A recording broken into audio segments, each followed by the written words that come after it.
3 days. That is all it took for this Cleveland Browns quarterback competition to go from storyline to statement. Because what happened on day 3 of training camp in Berea, Ohio, was not just a good practice. It was a message delivered directly to the front office, directly to the coaching staff, and directly to Deshaun Watson himself. Deion Sanders and rookie wide receiver Denzel connected on a corner route throw through double coverage that multiple reporters on the ground immediately called the single best play of the entire camp. And while that was happening on one side of that practice field, Deshaun Watson was throwing his 3rd interception in 3 consecutive days. 3 days in a row. 3 giveaways. Against a guy who has thrown exactly 0. 80% completions against roughly 66. 0 turnovers against 3. Those numbers are not coming from a fan account. They are coming from the reporters standing on that field in Berea every single day, charting every single throw. Now, before we get into everything, drop a fire emoji in the comments if you think Shedeur Sanders should be the Week 1 starter for Cleveland. Just one emoji. Let me see where this community stands. And if this is your first time landing on Gridiron ground, hit that subscribe button right now, because this is where the real breakdown lies. Let me set the scene for you, because the setting of this moment matters just as much as the throw itself. Day 3 of Cleveland Browns training camp. Fan Day, Berea, Ohio. The stands are packed with Browns fans who have been waiting all offseason for exactly this. Not a practice report read on a phone screen at midnight. Not a quote filtered through a beat writer trying to stay neutral. Their own eyes, live, in person. Watching this quarterback competition play out in real time with real stakes and real consequences attached to every single snap. Cameras are lined up along the sideline. National and local media members are crowded into every available space on the perimeter. And the energy buzzing through that facility is completely different from the first 2 days, because this is the first time the public gets direct access to what is actually happening inside this roster battle. Before going further, if you're enjoying this video, don't forget to smash that subscribe button. It really helps us keep bringing you the content you love. Share this video with your friends so they don't miss out on all the drama and excitement. And on a day loaded with that kind of pressure and visibility, it is Shedeur Sanders who delivers the moment that everyone walked away talking about. During 11-on-11 teamwork, Sanders takes the snap, drops back cleanly, surveys the defense, and fires a football to Denzel running a corner route toward the back of the end zone. The window on that throw is tight. The cornerback is underneath. The safety is rotating over the top. And Shedeur still fits the ball into that window with the kind of velocity and placement that makes everyone standing on that sideline stop mid-conversation and pay attention. This is not a coverage bust where a receiver accidentally ends up wide open because a defender lost his assignment. This is Shedeur Sanders identifying a window that most quarterbacks in this league would not even consider throwing into, deciding he can fit it, and then executing the throw at a level that immediately distinguishes him from everyone else on that field. Beat reporter Daniel Ofusi, a man who stands on that Berea practice field every single day and watches every single rep from every single player at every single position, called it the highlight of training camp through 3 full practices. That is not a fan on social media getting swept up in the moment. That is a professional evaluator with full context, full access, and 0 incentive to hype something that does not deserve it. When that guy says a throw is the best thing he has seen through 3 days of camp, that means something real. And here is the detail that takes this moment from impressive to genuinely significant.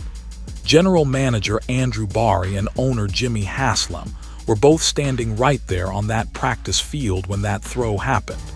They did not watch it on film later that evening. They did not read about it in a camp report the next morning. They saw it live. The 2 most powerful men in the entire Cleveland Browns organization, the exact 2 people who will ultimately decide who takes the first snap of the regular season in September, witnessed Shedeur Sanders thread a frozen rope through double coverage on Fan Day in front of a packed crowd with cameras running everywhere. You cannot manufacture a moment like that. You cannot buy it. You cannot script it into existence. That kind of moment either happens or it does not. And on day 3 of Brown's training camp, it happened at exactly the right time in front of exactly the right people. If you are just finding this channel for the first time, welcome to Gridiron Ground. This is exactly the kind of moment we break down every single day, because moments like this one do not just win a news cycle. They shift the entire direction of a franchise.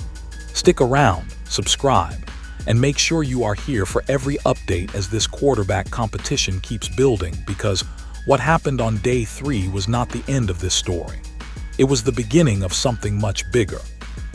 Now let me take you to the other side of this quarterback competition, because while Shedeur was delivering highlight throws on one end of that practice field, Deshaun Watson was writing a very different kind of story on the other end. And the story Watson is writing right now is not one that any general manager or head coach wants to be reading 3 days into training camp. On day 3, Watson drops back during a team period, surveys the field, and throws the football directly into the coverage of linebacker Quincy Williams over the middle. According to multiple reporters on the ground in Berea, the correct read on that play was not the middle of the field. The running back had released into the flat with open grass in front of him. The safe throw, the smart throw, the veteran throw that a quarterback with Watson's experience should be making automatically, was sitting right there waiting, and Watson passed on it. He threw into the coverage instead, and Quincy Williams made him pay immediately. That is interception number 3 in 3 straight practices for the most expensive signal caller in Cleveland Browns history. And I want you to really sit with that number for a moment. 3 interceptions in 3 days is not a rough patch. It is not a slow start that a veteran presence shakes off as the install deepens. 3 interceptions in 3 days is a pattern.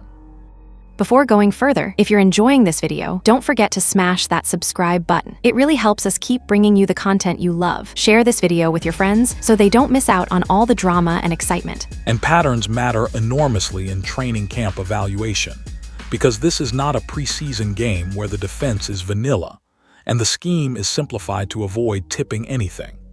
This is a full install camp where the defense is competing at full intensity, and every single turnover gets charted, graded, and filed directly into the decision-making process for the people who determine the depth chart.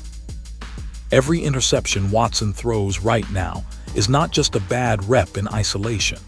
It is a data point added to a growing file that the coaching staff reviews every night after practice wraps. It is a piece of evidence that accumulates alongside every clean throw Shedeur makes on the other side of that field. And when you are a veteran quarterback on a massive, fully guaranteed contract, already fighting an uphill battle against a fan base and a media narrative that has clearly shifted away from you, you cannot afford to be handing the ball to the opposing defense on a near daily basis. Every turnover makes the argument for the other guy louder without that guy having to say a single word. And Watson was not the only one struggling with ball security on day 3.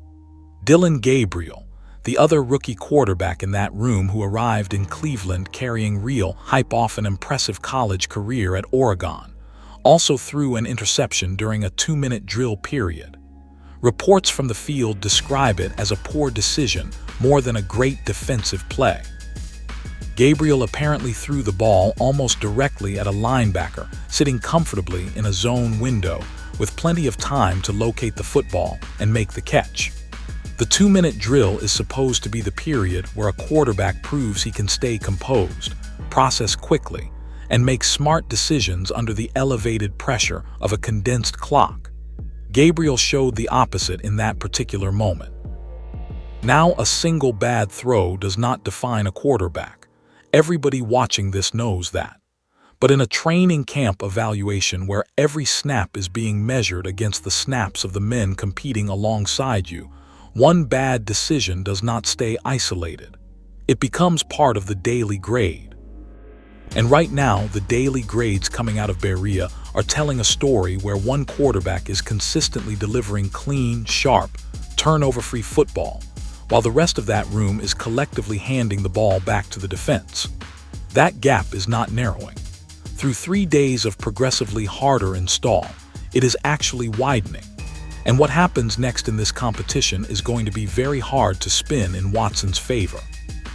Let me give you the numbers now, because the numbers do not care about contracts, draft pedigree, or organizational politics. The numbers simply reflect what is actually happening on the field in Berea every single day. And right now, the numbers are telling a story that is almost impossible to argue against. Through 3 full days of Cleveland Browns training camp, Deion Sanders is completing approximately 80% of his passes. 80% across every drill, every team period, every situational rep he has taken from the first whistle of day 1 through the final snap of day 3. And sitting right next to that completion percentage is a number that somehow stands out even more. 0 interceptions. Not one. Not a near miss that got tipped and fell incomplete. 0 turnovers of any kind across 3 full days of live competitive reps against a defense that is clearly playing with real intensity and real purpose. Now put that directly next to Deshaun Watson. Watson is completing roughly 2/3 of his throws through those same 3 practices. That is not a disqualifying completion percentage in isolation. 66% would be perfectly acceptable in a vacuum, but it is not sitting in a vacuum. It is sitting right next to 3 interceptions. 3 turnovers in 3 days from the quarterback who is supposed to be the veteran stabilizing presence in that room, the experienced hand who helps a young roster navigate the chaos of a full install camp without giving the ball away. That is not what is happening. What is happening is the opposite. Dillon Gabriel falls somewhere between those 2 stat lines. His completion percentage through the first 3 days has been respectable from everything being reported out of Berea, but he is already sitting on 2 interceptions of his own. 2 turnovers in 3 practices from a rookie is not a catastrophic number by itself. But when the comparison sitting right next to it is a different rookie with 0 turnovers and a higher completion rate on a more difficult set of throws, that comparison becomes brutally unfavorable almost instantly. And then there is Talon Green at the bottom of this depth chart, the 6th-round rookie getting maybe 4 or 5 team period reps per practice, while 3 quarterbacks ahead of him absorb the overwhelming majority of meaningful snaps. Green is still trying to prove he belongs in this conversation at all, and the limited reps are making that climb significantly steeper than it would be if this quarterback room had fewer bodies fighting for the same practice time.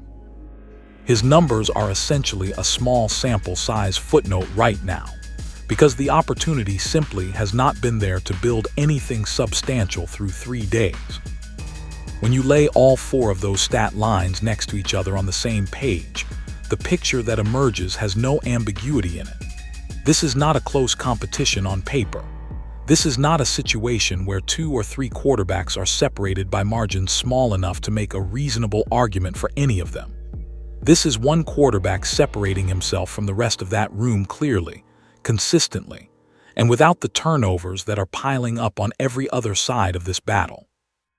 And the quarterback doing the separating is the one on a rookie deal, the one the fan base already wants, the one who just delivered the best throw of training camp in front of the owner and the general manager on the most visible day of the entire camp calendar. Completion percentage, turnover margin, big play production, and clutch moment delivery. Deion Sanders is winning every single category that matters in this evaluation. If you want to stay locked in as these numbers shift over the next 2 weeks of camp, Gridiron Ground is the place to be. Subscribe right now so you do not miss a single update, because this race has a finish line, and it is coming faster than most people realize. Now I need to give Denzel Boston his own dedicated moment here, because this young man is quietly putting together one of the most impressive rookie receiver camps that Cleveland has seen in a long time. And I genuinely do not think enough people outside of the Berea practice facility are giving him the credit he has already earned through just 3 days of work. The corner route connection with Shedeur was the headline. That was the throw everyone flagged, the moment the crowd reacted to the play that Daniel Ofusy called the best of camp. But it was not the only time Boston made his presence felt on day 3. Later in that same practice, Boston and Sanders connected again on a crossing route to the boundary. A completely different route concept, a completely different area of the field. The same result. Clean route stem, sharp break, accurate throw, completed pass.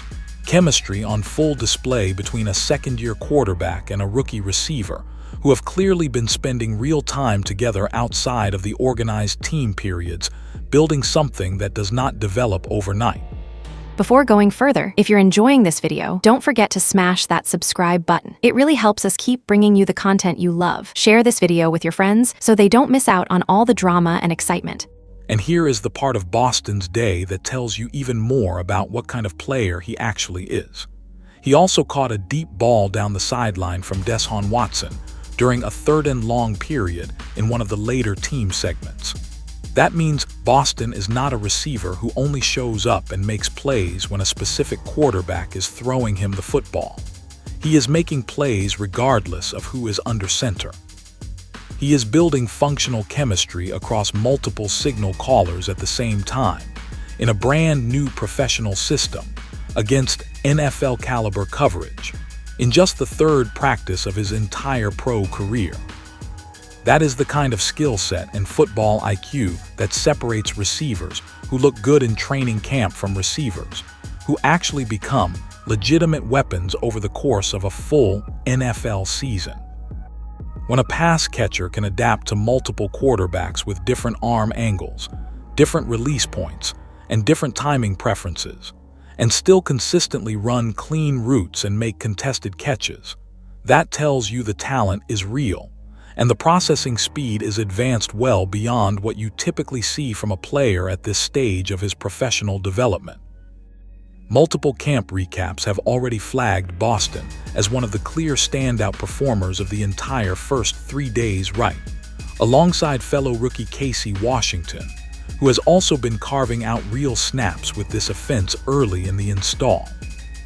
Those 2 young receivers operating alongside a veteran presence like Jerry Jeudy, who made a highlight-caliber diving catch of his own during day 3 off a Watson throw, give this Cleveland passing attack a layered, multi-dimensional foundation that looks significantly more dangerous than most national analysts predicted heading into the summer. The receiver room has proven talent on the outside. It has reliable veterans who understand how to run routes in a pro system. And now it has 2 rookies who are showing up and making plays from the very first week of camp, instead of needing 2 or 3 months to adjust to the professional game. That combination is exactly what a young quarterback needs when he is learning how to operate an NFL offense at full speed. Guys he can trust. Guys who show up on time, run the right route, and give him a target he can rely on when the pocket starts breaking down. And the young quarterback who is building the strongest chemistry with the most explosive of those new pieces happens to be the same one completing 80% of his throws with 0 interceptions through 3 days of camp. That is not a manufactured connection created by a production team trying to build a narrative. That is 2 players genuinely figuring each other out in real time, and it is happening at a pace that nobody around this offense expected to see this early.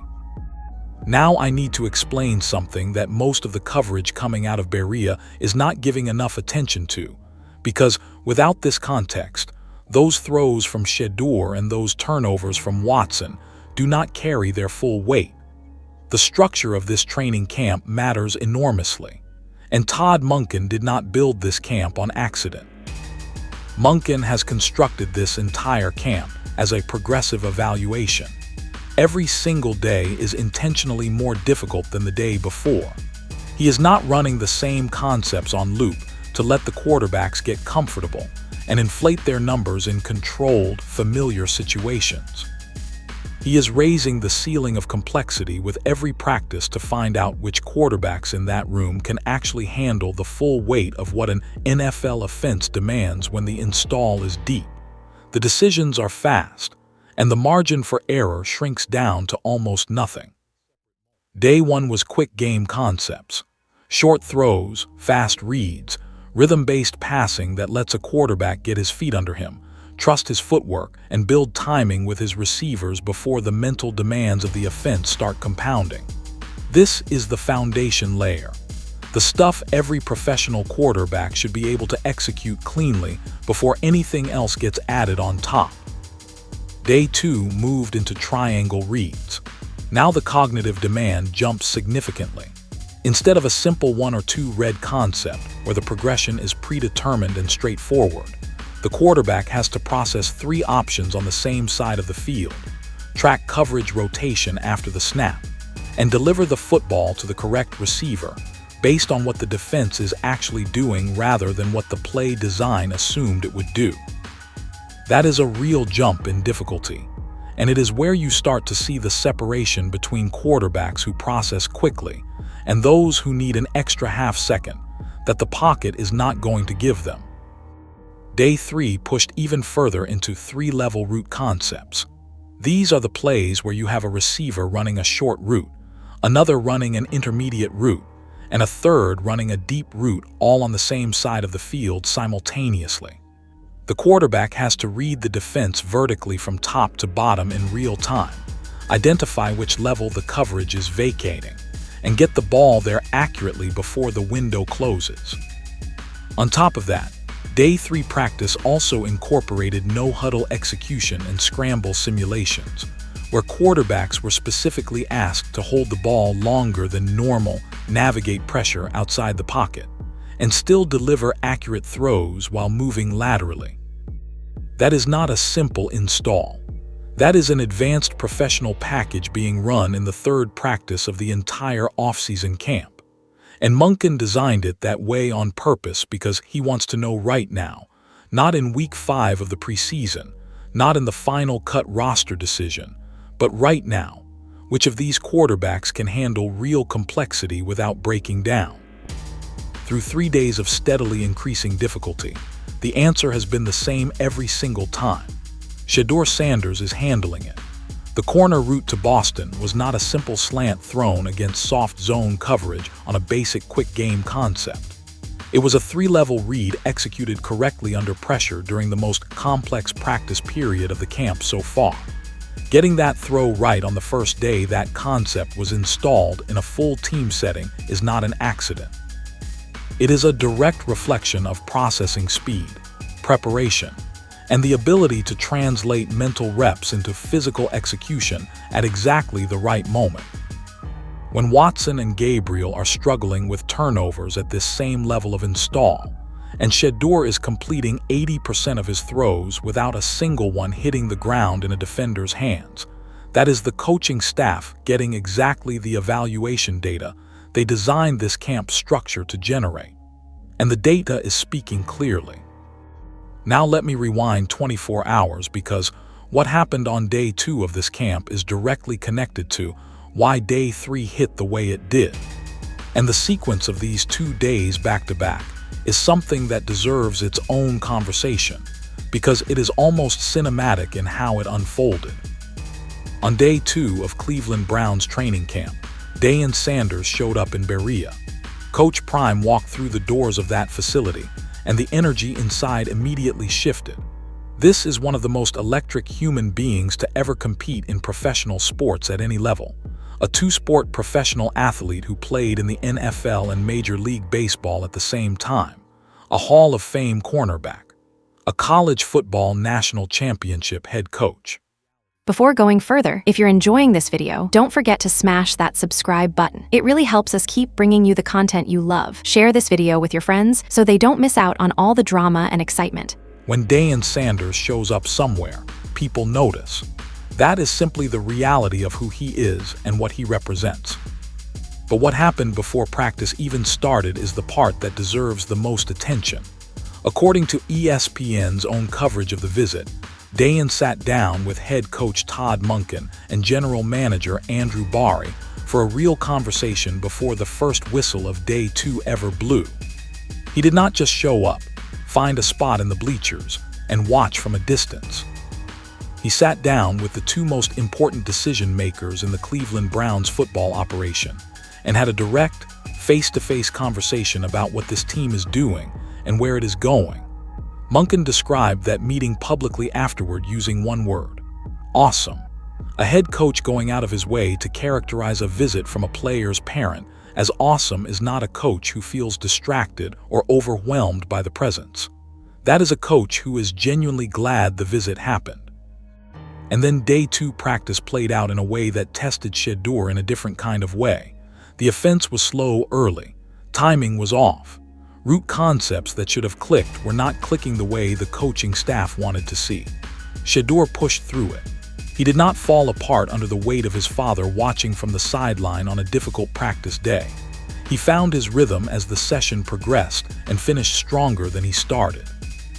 And once practice wrapped, father and son stayed out on that field together for several minutes just talking.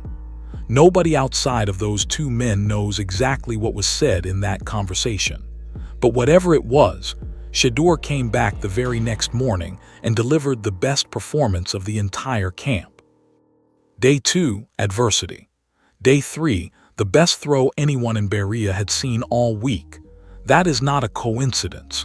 That is a young man being steadied by the presence of someone who has been through everything this sport can throw at a competitor and came out the other side a Hall of Famer. National media picked up on all of this immediately.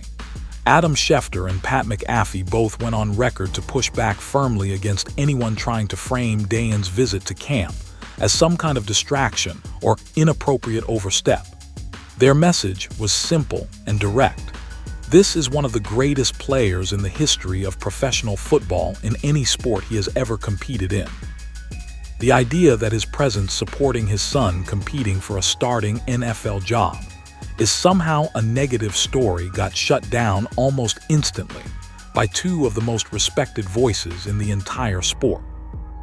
And that response lines up perfectly with everything happening on the field. This is not a sideshow pulling focus away from the real competition.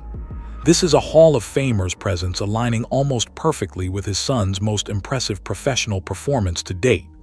The timing, the setting, the stakes, and the result all stacking on top of each other across 2 consecutive days in a way that genuinely could not have been scripted any better if someone had tried. I want to speak directly to the Cleveland Browns front office right now because I think day 3 needs to be the moment where the internal conversation about this quarterback competition stops being handled carefully and starts being handled honestly. Andrew Barry and Jimmy Haslam were standing on that practice field. They saw the throw with their own eyes. They watched Deion Sanders deliver a pinpoint pass through double coverage to a rookie receiver who is clearly building real chemistry with him in real time. They were present for that. It happened right in front of them. And they also have the full statistical picture sitting on their desks from 3 days of comprehensive practice evaluation. Shedeur at 80% completions with 0 interceptions. Watson at roughly 66% with 3 turnovers. Gabriel somewhere in between with 2 picks of his own. Every camp report, every beat writer recap, every QB tracker update coming out of Berea is describing the exact same competition with the exact same leader. At what point does this stop being a training camp storyline and start being an organizational decision with a clear answer attached to it? Now I know the counter-argument. I have heard it. Some people are going to say Watson deserves more time. That 3 days is too small a sample to draw conclusions from. That his experience and arm talent when everything is clicking cannot be overlooked by a coaching staff that has to think about a full 17-game regular season. I hear that argument. I am not dismissing it entirely. But here is my response, and it is a simple one. Training camp exists specifically to evaluate who is playing the best football right now in this exact window, with this exact roster, under this exact coaching staff. It is not a lifetime achievement ceremony. It is not a loyalty reward for career earnings. 3 interceptions in 3 practices is objectively problematic quarterback play at any level of evaluation regardless of who is throwing the ball. And when the man standing right next to you in that quarterback room is completing 80% of his throws with 0 turnovers over that exact same stretch, the on-field evidence stops supporting the experience argument. Beyond the football, there is a business and organizational case here that cannot be ignored. A rookie contract quarterback who is generating this much national media attention, who has a Hall of Fame father turning every training camp practice into a nationally covered moment, who has a fan base more energized about the quarterback position than it has been in years, is an asset that extends well beyond the wins and losses column. Cleveland has not had a genuine must-watch quarterback storyline like this in a very long time, and smart organizations know when to lean into momentum instead of overthinking a decision that the field is already making for them. Deshaun Watson's contract is a sunk cost. The guarantees are locked in. Not $1 of that changes whether he starts or sits in September. What does change is whether this franchise puts the quarterback who is actually earning the job onto the field and gives this roster the best possible chance to compete when the regular season begins. And right now, every single piece of evidence coming out of Berea points to one answer. This is Gridiron ground, and we are going to be tracking every single rep of this competition as camp progresses into the preseason. If you are not subscribed yet, right now is the moment to make that happen. Hit the subscribe button and turn on notifications, because when this decision gets made, and it is getting made sooner than most people think, you want to hear about it here first. Not from a highlight clip that pops up 3 days later. Right here. Right when it happens. The front office has seen enough through 3 days to start drawing real conclusions. The question is whether they are brave enough to act on what they have seen. There is one final piece of this story that has not received nearly enough attention in the coverage coming out of Berea, and I think it might actually be the most revealing detail of the entire first 3 days of camp. Deion Sanders has been staying after practice on multiple occasions, specifically to throw extra reps to Talon Green, the 6th-round rookie at the absolute bottom of that depth chart. The guy who is getting 4 or 5 team period snaps per practice, while 3 quarterbacks ahead of him absorb the overwhelming majority of meaningful reps. That is the player Shedeur is choosing to invest his post-practice time in once the official session is over, and most of the roster is already walking back toward the facility. Think about what that decision communicates about who Deion Sanders is beyond the arm talent, the completion percentage, and the highlight throws. He spent his entire rookie season last year fighting for every single rep he could get, limited to a role that was significantly smaller than his ability deserved by most accounts, including his own family's. He remembers exactly what it feels like to be the quarterback at the bottom of that room, wondering if he is going to get enough reps to show what he can actually do. He lived that experience less than 12 months ago. And instead of using the extra time after practice to work exclusively with the first-team receivers who are going to make him look good, he is spending it making sure a young rookie behind him does not get completely swallowed by the depth chart. That is not a decision a coaching staff has to mandate. That is a leadership trait that either exists in a person or it does not. And it matters enormously when a locker room is deciding who they want leading them through an entire season, because arm talent gets you through practices, but leadership gets you through adversity. And every NFL season has adversity in it. Games where nothing is working, stretches where the offense stalls, moments where the locker room needs someone to steady the ship. The quarterback who is already investing in his teammates voluntarily, before he has even won the job, is telling everyone around him exactly what kind of leader he intends to be. The defense deserves real recognition here too. Quincy Williams intercepting Deshaun Watson was not a lucky bounce. It was an elite linebacker playing disciplined, intelligent football, reading the quarterback's eyes through the snap, recognizing the route concept developing in front of him, and undercutting the throw at precisely the right moment. That kind of playmaking requires preparation and confidence, and this Browns defense is showing both through 3 days of live competitive work. Add in the emergence of rookie safety Emmanuel McNeil-Warren, a second-round investment who is already rotating into first-team defensive packages, and this Browns defense starts looking like a unit capable of carrying a young quarterback through the inevitable early-season growing pains that come with handing the reins to a second-year player. If Shedeur wins this job and the offense takes time to fully hit its stride in September, this defense has the personnel to keep Cleveland competitive while that development happens organically. That is a roster built with intelligence and real organizational foresight. The picture emerging from Berea through 3 days of training camp is not a complicated one when you look at it honestly. One quarterback is completing 80% of his passes, throwing 0 interceptions, delivering the best single play of camp in front of the owner and general manager, staying after practice to develop a teammate, and building real chemistry with the most exciting young receiver on this roster. That is not a collection of random good moments. That is a pattern of sustained excellence from a player who has clearly arrived at training camp with something to prove, and the tools to prove it every single day he steps onto that field.